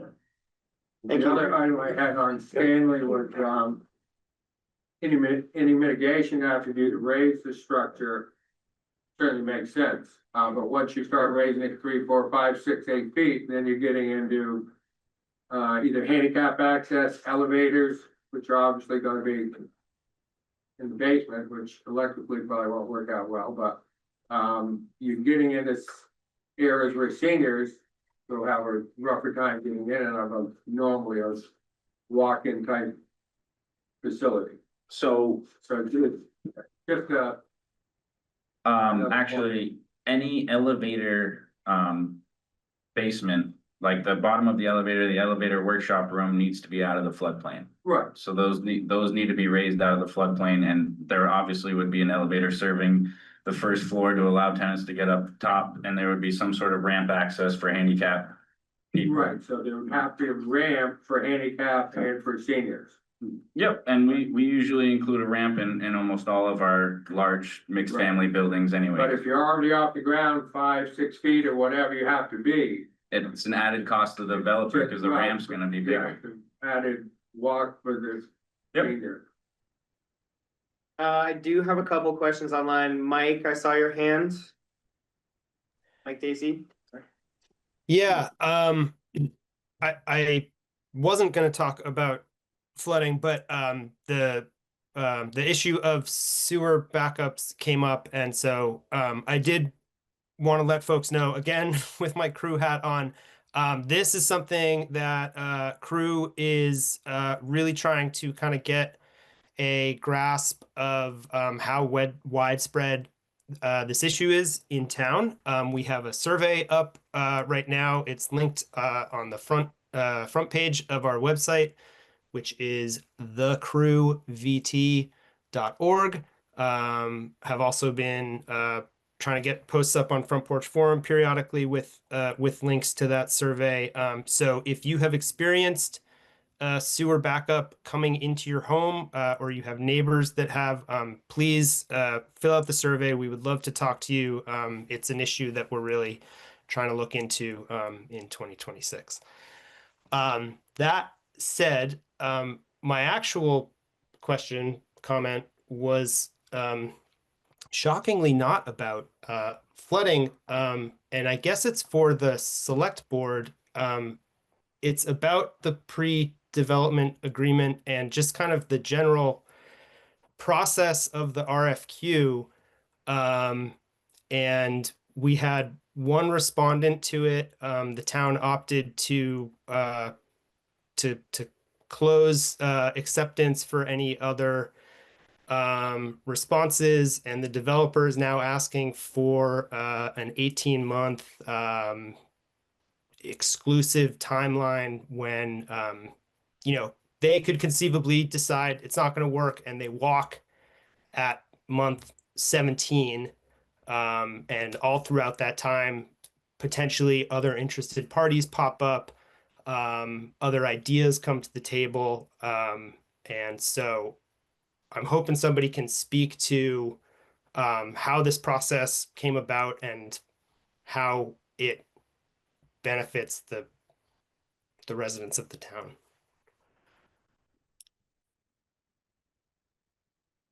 You can blame it on Tom if you want, because he's gone.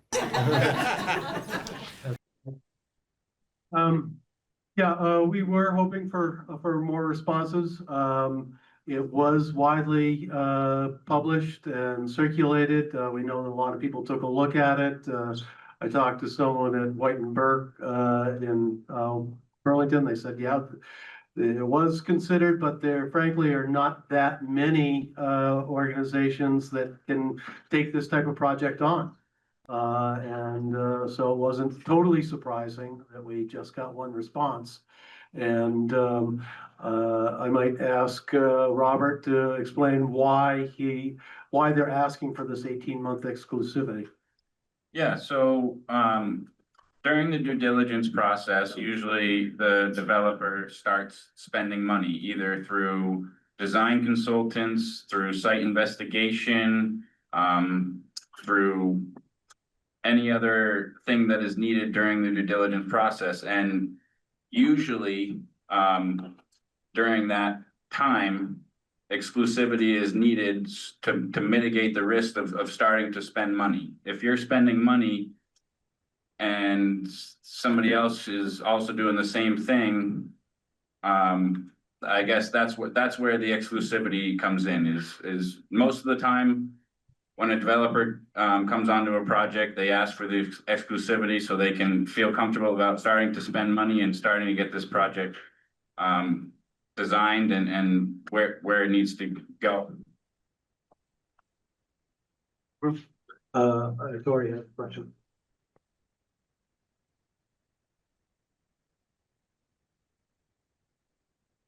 Sorry, it's a comment from Katya D'Angelo. She couldn't be here tonight because she was running an event for her business. She stated and asked me to read, I attended almost every meeting about the 51 Main Street project, and I heard dozens of times, what about the Stanley Watson property? And based on that feedback, the town moved forward with acquiring that to develop it. Now we have that option, and I'm surprised at the negativity I've heard. I trust that the select board knows there is a flooding issue and will work to mitigate it and not put more property in danger, since I've seen almost all of them helping people muck out after the floods.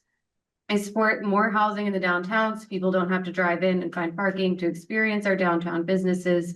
I support more housing in downtown because new people means new community members for our volunteer opportunities, new customers for our restaurants and shops, new candidates for town boards, new neighbors, and keeping the town a thriving place as so many towns in Vermont decline.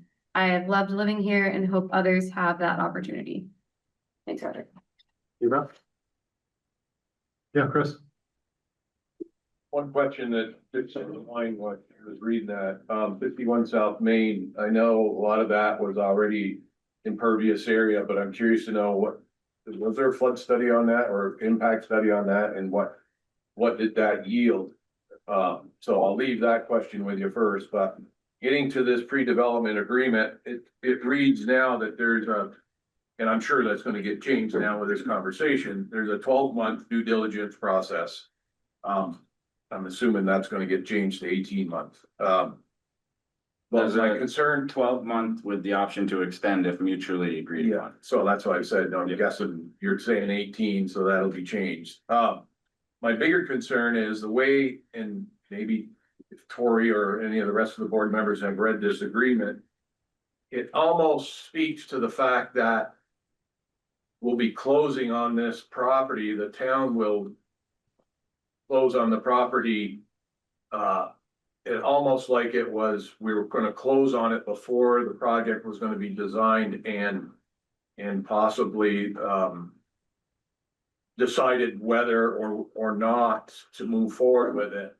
And unless I'm reading it incorrectly, I don't want the town of Waterbury, because if, in my eyes, if new construction can't make this economically feasible for them and the rest of the town, I'd hope we wouldn't stick ourselves in a position where we own a piece of property that we can't do nothing with moving forward. You know, seeing as how they're the only ones that have come to the table so far, so take a look at that and make sure that we're not, you know, getting ahead of ourselves and making sure that they determine their part first before we pull the trigger on the purchase of the property. Thanks. Yeah, that's the intent, Kane, you want to come? Yeah, I was just gonna say, we have always had the option to extend our purchase option agreement. Well, based on this current paperwork, it looks like, you know, getting ahead of ourselves, but I'm just making you aware of it, okay? Thanks. What do you want to address that at all? No, it's always my understanding it can be extended And it's not a foregone conclusion that this project will be feasible, is that right? Robert, can you give us a sense of, let's say that the select board approves this pre-development agreement to allow you to go forward. What then happens? What then would happen is we would conduct a market study immediately. And as I said before, that would influence the number of units, the number of phases, the type of units and the rates that those units would be offered to the community at. Now, there may be opportunity for Downstreet to come in for one of the phases. There may be opportunity for some market rate. We won't know until the market study comes back. In congruence with the market study, we would do all of our site investigation, site remediation, figure out if a cap is needed. It doesn't sound like there will be a cap on this site.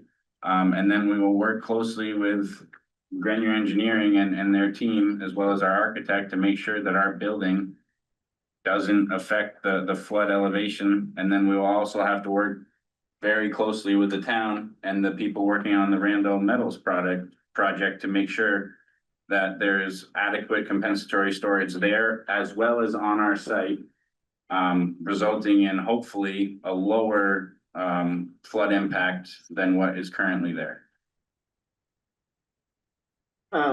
I do have a couple of hands online, someone who hasn't, I see Amy Marshall Carney's hand up. And a couple more, they are people who have already spoken, so I want to recognize Amy first. Hello, thank you for holding this. I'm learning quite a bit. I have not read the agreement yet. So I wanted to make sure I understand the decision-making process that we'll have for this. Specific, maybe this is more for the select board, meaning after the 18 months, the 12 months, or throughout the due diligence process, who will be making decisions? Do we know that yet? About next steps, going to the next phase. You want to take that, Woody? I will not be making decisions.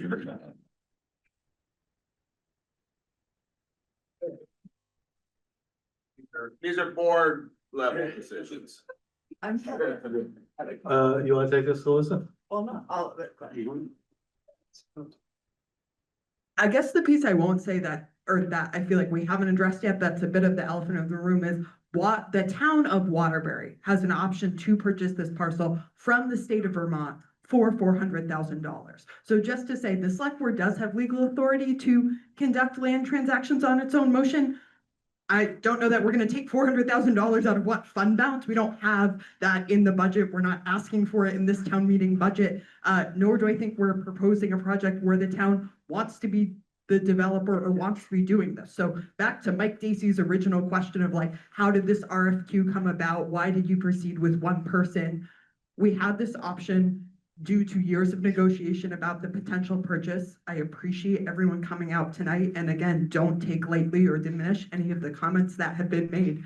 But we issued a request for qualifications because the town didn't want to be a developer, but had an option to say there could potentially be an option who might be qualified and who might be willing to both engage in that and be willing to pay the $400,000, which the town of Waterbury, the select board did not say we were proposing to do that. So that's just some additional context I would offer. In terms of the timeline question, Amy said there's language around essentially, again, I don't think the town would move forward with the option to pay for it itself if the project didn't prove to be feasible. And some of that is outlined specifically in the agreement.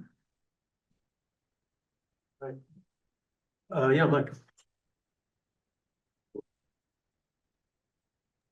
I just want to briefly address the fact that the board nor the town manager did not unilaterally want to accept a single source contract. I think we would have liked to have seen multiple bids on this contract. I think the problem is, having spent a majority of my professional life in housing development, there are very few entities in this state that have the expertise to do this type of a project, especially when it comes to low to moderate income things. You're usually going to be looking at low income housing tax credits. That skill is not in a lot of development companies.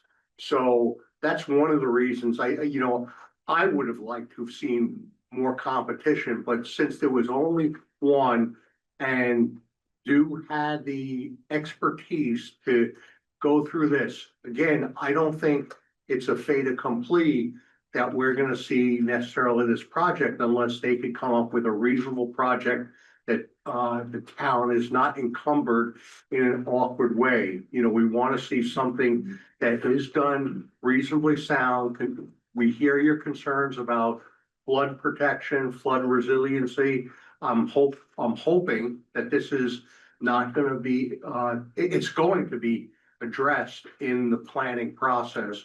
So, and I think this is not a done deal. I think the future select boards are going to, contemplate these things, and hopefully if the questions are answered and they're answered adequately, I think it's a project we would go forward with. Thanks. Before we go to the room, I want to recognize that Kathy has had her hand up for a minute now. So Kathy, can we call on you? Okay, I actually have a couple questions for the potential developer, but before I do that, somebody from the board read some notes from somebody who was in favor of the project, and I guess I want to know if that person lives in the village or where that person lives, or because there was no name given. Live in Waterbury. Waterbury Village? There was a name, it's Katya D'Angelo. I was not given permission to disclose her current address, but she does live in Waterbury. Okay, well, I guess my point is there's a difference between people who have to deal with all the traffic and the flooding and everything versus somebody just for tax reasons. So there's that. My question is, in your due diligence, sir, the developer, potential developer, are you going to do a traffic study? Because right now, between 3 and 6 o'clock on most days, you can't get into I can't get out of my driveway. And that's only going to get worse with 90 more units. And I don't know how you can deal with more traffic because I don't think we can make the village road any wider. And I don't think there's room for a roundabout by the park. So I just don't know where that traffic's gonna go. So that's a big thing for me. So that's question one. Secondly, who's gonna pay for the due diligence? Are you, as a potential developer, taking that on? Or is the town gonna pay for that? Are you gonna split it? Who's paying for these? Because before I can support this project, I need to have the floods information and the traffic study information. The traffic study would be part of the due diligence. It would be part of the site investigation. And then the developer is on the hook for the due diligence, and that's the reason why the developer has asked for the exclusivity. Okay, thank you. Cheryl, you've had your hand up? Thank you. Yes, so with the understanding that I know folks that come in there as proprietary information that can't be shared. In all the work that will be done in the next 18 months, is there anything that's going to be shared with the board that won't be able to be shared with the public? Our performas and our internal numbers, what we would share with the board is any planned units, any plans. We would make sure that all of our designs are approved by the board before moving forward, before even applying for permits. Just not pricing. Correct. Right. Rental rates would be advertised at the end, at the completion of buildings. All of that would be advertised. Just our internal numbers wouldn't be shared publicly. Okay, but everything else that's done can be shared by the board to the public. Yep. Okay. That'll be at their discretion.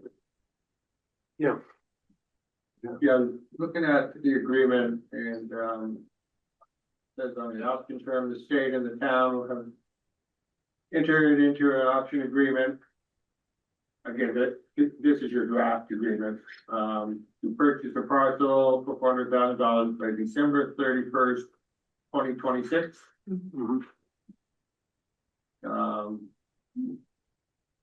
And then later it says regarding dues, the developer agrees at its sole cost and expense to undertake due diligence efforts sufficient to determine the feasibility of the parcel for redevelopment, et cetera, et cetera. So when are you looking to get this signed? As soon as possible, so we can start that due diligence process. Right, and it's still all at your sole cost. Yeah, yeah. Right. But you don't need to sign anything till you don't need to until December 31st, 26. No, we would need to sign off on this pre-development agreement for the due diligence to begin. Okay. Okay, so you can sign this off, but you're still not, you don't have to agree with the state until December. Right. We're not on the hook to purchase the property until the final stage. Right. Yeah, that's hence my point, is if they enter into, and again, it is draft. But if they enter into an 18-month agreement, that puts it past the December 26th deadline. Right, it's in the agreement that it can be extended. It's a floating deadline. It's been April 1st, it's been November, it can be. Yeah. Um, I do have a question online from Mike Dacey, and then I do see hands in the room. So we'll take Mike Dacey. Yeah, I had a couple questions, I guess. So first off, I think maybe one of them just, and forgive me, Robert is. Yep. Yep. Sorry. Thank you. You mentioned the intention is for all of these to be rental units. Is that correct? At the current time, that's what we were thinking. After today, one thing that we are going to be talking with Downstreet and possibly some other people is for the opportunity of some condo ownership or some ownership opportunities. That will be determined after the market study and in talks with Downstreet, who has something like a shared equity program, which actually helps solve the gap that people like Chris were talking about. And does the town have a stated position on whether they would prefer to see rental units or condos being developed in town, or housing is housing? Tori will take this one. I think because the select board is turning over, that would be a question for a future select board, but I also think that any decisions on ownership versus rental would be more easily made after the market study and the due diligence period. And would you be willing to, if there are rental units, would they be willing to commit to keeping them as rentals for some period of time if the town wanted them to stay rentals? And I can't answer that at this time. We would have to determine that throughout the feasibility process and in talks with the town once we have our final project designed. and in the pre-development agreement, I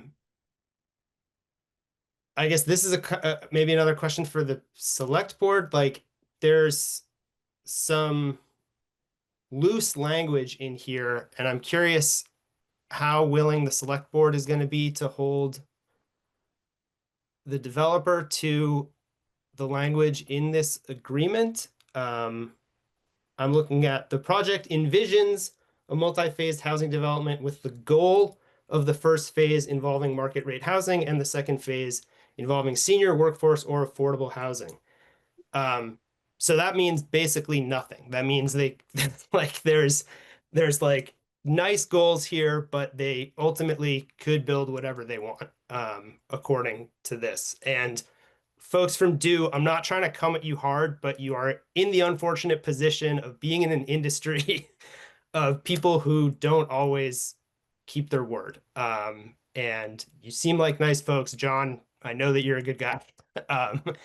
But this is kind of my line of question where this is coming from is having been burned before, essentially. So Can you restore trust? Well, I'll say we're all in a building do build, so. Great. Mike, I do have some hands in the room, so I want to turn to them real quick. We can move on. And then if there are additional things, we can always return. So I'm sorry, I think I saw a hand here and then in the back. Yeah. So concerning costs, so I believe that who's gonna pay for the subdivision of the site? Is that gonna be the town? Or is it gonna be you or the state? I mean, I don't think the state wants money on this. I believe that's already been done. This is a standalone law created by the state of Vermont, paid for and surveyed. Yeah, that's part of the purchase price. So, okay, so they already subdivided, they already have the wastewater from, okay. And then all the other permits that need to be done that's not in the agreement. You know, like how much is the town gonna pay for all the improvements, you know, and the sidewalks and the sewer lines and all that? Looking at the tax burden, in addition to if you are combining with Randall Meadow, which is now a bond that we're all paying for the compensatory storage. That is actually below, it's like, what's that like? I believe this lot's like around 425 feet.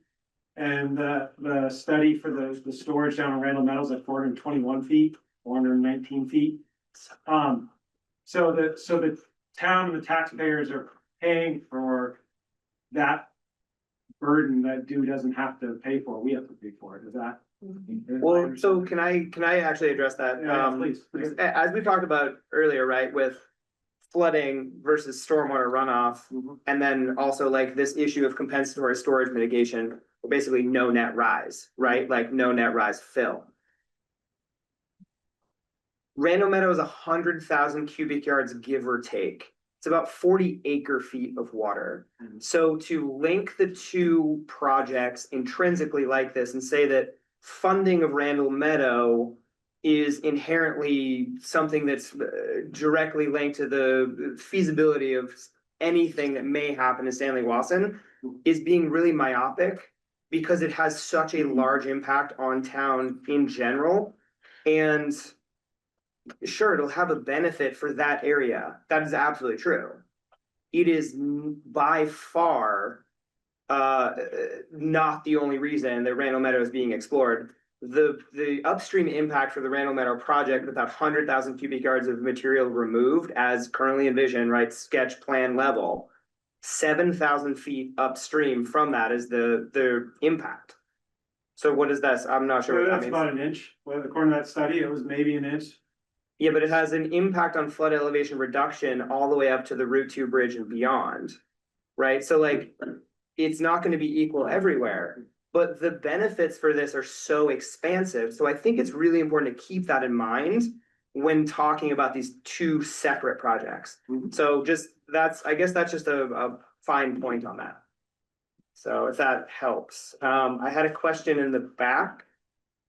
Yes. Yeah, the idea of compensatory storage makes sense in the building. You gotta put structure up, put a bit around it, watch it happen at the ambulance station, makes perfect sense. It does seem like insanely risky, bringing up, say, 150 cars or whatever, parking them in that area. We've got 3 cars in 1 year. It just seems like a lot of people have to maneuver around, help get out, help get in.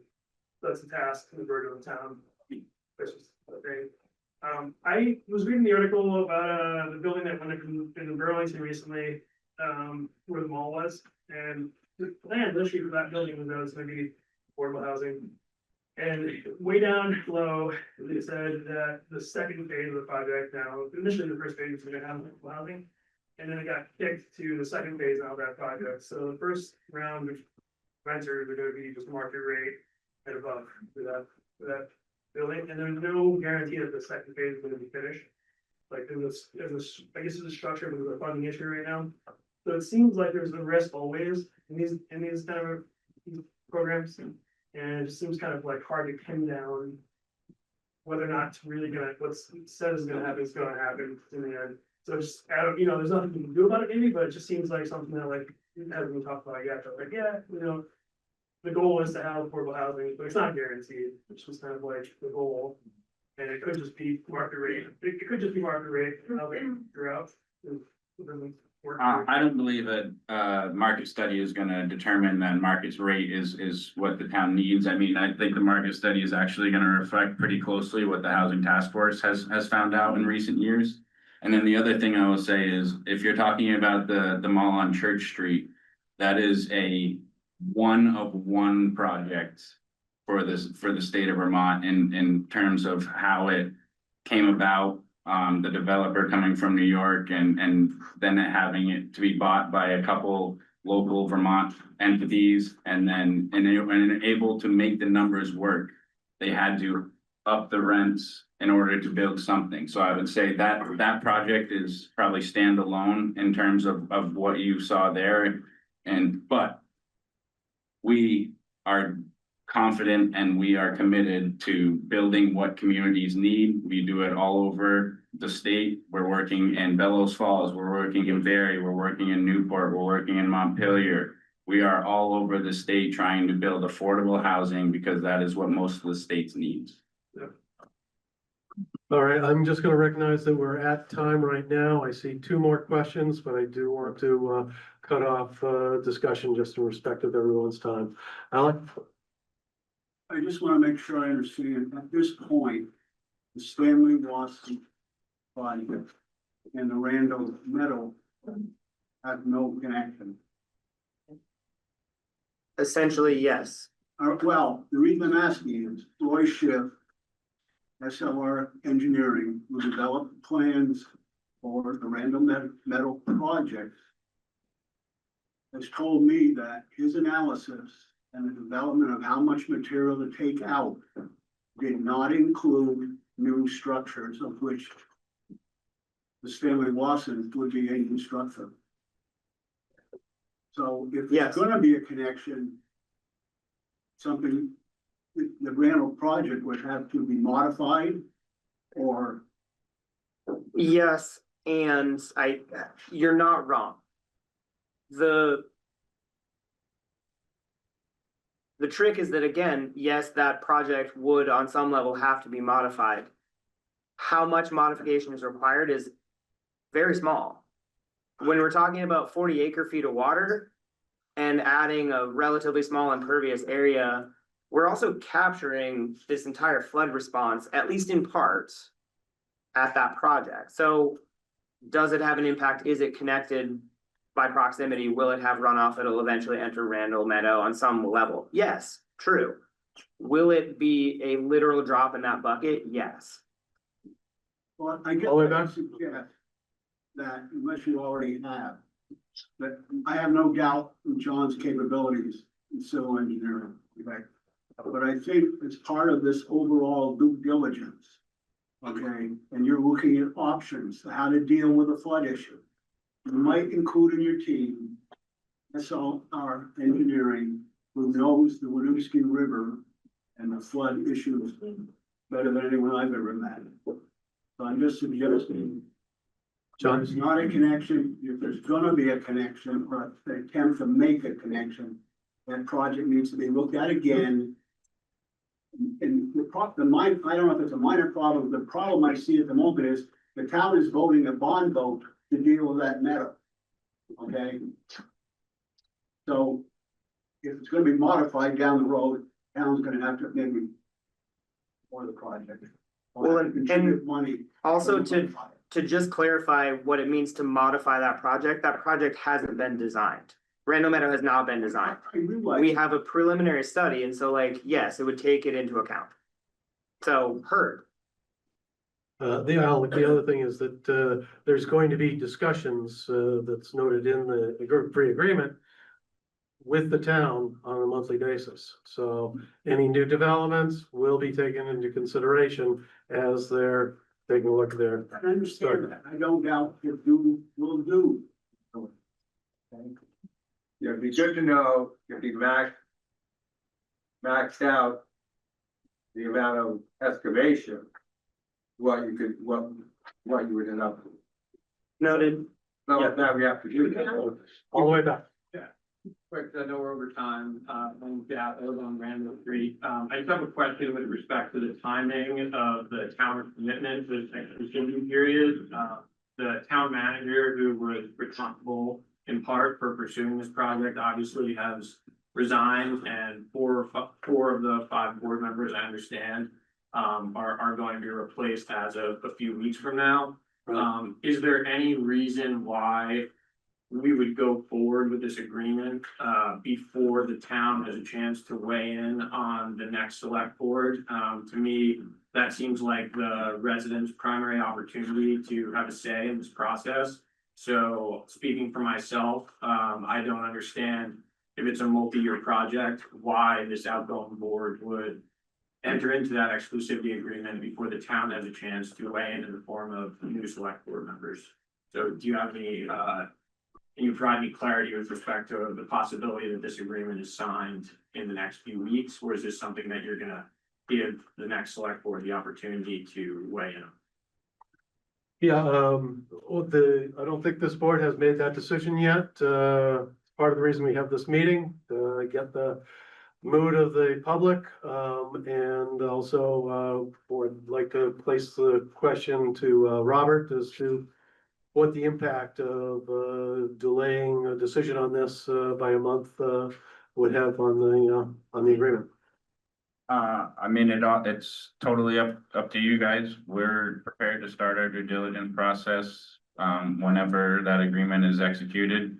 We're gonna go through, if the agreement is agreed upon, doesn't really matter who's in the select board. As far as we're concerned, we're gonna meet with whatever select board there is. We're gonna meet with whatever town officials there are, and we're gonna design the project in partnership with them.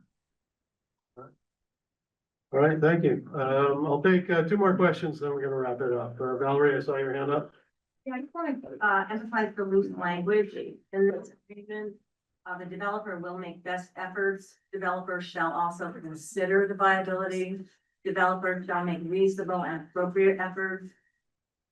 Addressed where reasonably practical, and due diligence effort may include but shall not, so it's just loose. I don't think it's ready to be signed. Eric? I recall speaking out to the select board months ago for the RFP, advising that this development proposal was gonna be extremely complex, and recommended that we put the brakes on a little bit and really try to further vet it. We then published the RFQ that really kind of read more like an RFP, asking for a lot of stuff that is much of the due diligence that frankly we should have done before we issued an RFP. And I did not, in large part, why we only had one response. And tonight, I heard contradictions to what's in this document. This document suggests that we need to subdivide this land. John indicating that that's not the case. Unless it was subdivided before my time on the DRB, which is about 5 years now. I don't think a subdivision that is indicated in this due diligence document has come before us. And the other thing I'd like to point out, I think there is a connection between what is being considered with Randolph Meadow and potentially compensatory storage there. I heard Dana say on a couple of occasions that we still have a bunch of due diligence to do for that project. Well, if we have more due diligence to do, we have no basis for how much it's gonna cost. Now we're being asked for a bond vote in a couple of weeks, and I don't think it's fully vetted. Thank you. Okay, thanks for hearing. You had more I questions? had one question online, Amy Marshall Carney. I told her I'd try to get to her, so that's what I've got. All right, let's wrap it up with Amy. Okay. Okay, thanks. I'm gonna back up quite a bit in the presentation where I respect that there's some redaction on the price of the project and kind of emphasizing on some of the feedback so far. Can the select board consider like a total cost of ownership picture for the townspeople in such a way that may show up in a municipal tax rate? I know folks are trying to correlate some of these priorities that are being stated and how that connects. And throughout tonight's discussion, that's what I heard pretty loud and clear. But I think the dollar needs to come into the conversation so that everyone is fully informed on the true impact. And I do really appreciate you having this session because I think it was really helpful to hear all sides. Well, I'll just say that people will be voting on the budget at town meeting day. I don't expect that is going to change appreciably with this project because a lot of this will be way downstream from that. And that we did put some money in the budget to allow for some of the costs that we anticipate if this project does move forward. All right. Thank you all for coming. We really appreciate it. Can I just jump in real quick? Because I'm not sure if, and Amy, please correct me if I'm wrong, if that was the answer to your question. In part, yeah, I think they heard the ownership question as well as saying what we committed to this year. Okay. So much fun at this meeting of the Waterbury Select Board. I just want to give a pitch for my last meeting as Select Board Chair, which is next Tuesday, the 16th at 6:30 p.m. at our regular meeting location in the Steel Room. But I do want to note that I want to emphasize Alex's point that the bond vote right now does not include this project. This bond vote was calculated, again, just the Randall Meadow project on its own. That does require a public hearing. That public hearing is part of our meeting next on Tuesday, so folks are welcome to come. It will just be a regular select board agenda. There's already 6 other items on the agenda, but note that we will have the delightful voiceover overview from Dana not physically present, review of that project, and an opportunity for public comment. That all has to be included in the packet as part of this Community Development Block Grant Disaster Recovery application, part of the bond vote. So if I know that came up, and I just want to have folks know that that next meeting. It is on our agenda for a not insubstantial portion, so to see you there. Thank you. Thanks, Lisa. Okay. Yeah.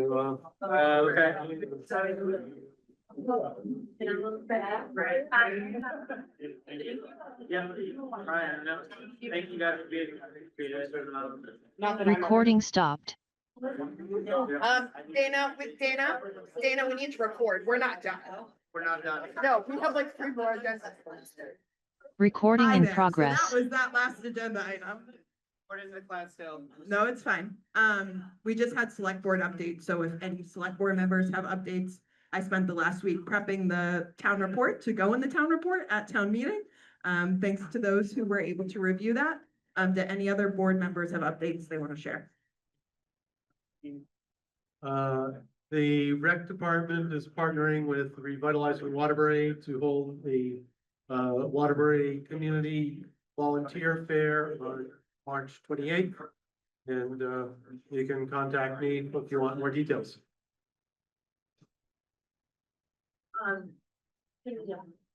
We've got lots happening, so I'm just gonna pause for a moment before we continue.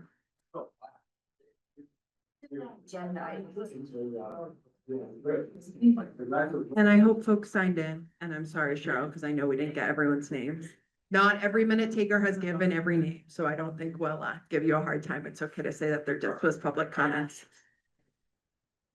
All right, any other interim municipal manager updates? Woody, anything you want to share? No, I don't have anything at this time. Okay, nothing from Woody at this time. Review agenda items for next meeting. I meant what I said when I said we have 6 items, so looking to the bottom of your agenda. We have the public hearing on the Randall Meadow bond vote. Other items I'm aware of, Joe Camerata from the Housing Task Force was gonna give an update on the program. So that this board who helped approve money for it is aware of what the outcomes have been, because we have had inquiries. Also on the list was zoning enforcement, Mike. I know we have more grant compliance work. Woody's forwarded more documents as part of the CDBG process. We also have some employee things like holiday alignment that had come up. We probably should have done that tonight, but Revitalizing Waterbury was going to do a budget update, and we need to assign who's saying what article at town meeting. So that's a rather hefty agenda as it is, but if anyone else has things they need to sneak in, let me know. Thank you. Yep. Does anyone need an executive session for any reason? No. All right, and then we would take a motion for Jordan. I move to adjourn Second. this special. Motion by Ken, second by Tori at 9:14. All those in favor? Aye. Any opposed? All right, we're all set. Thanks all.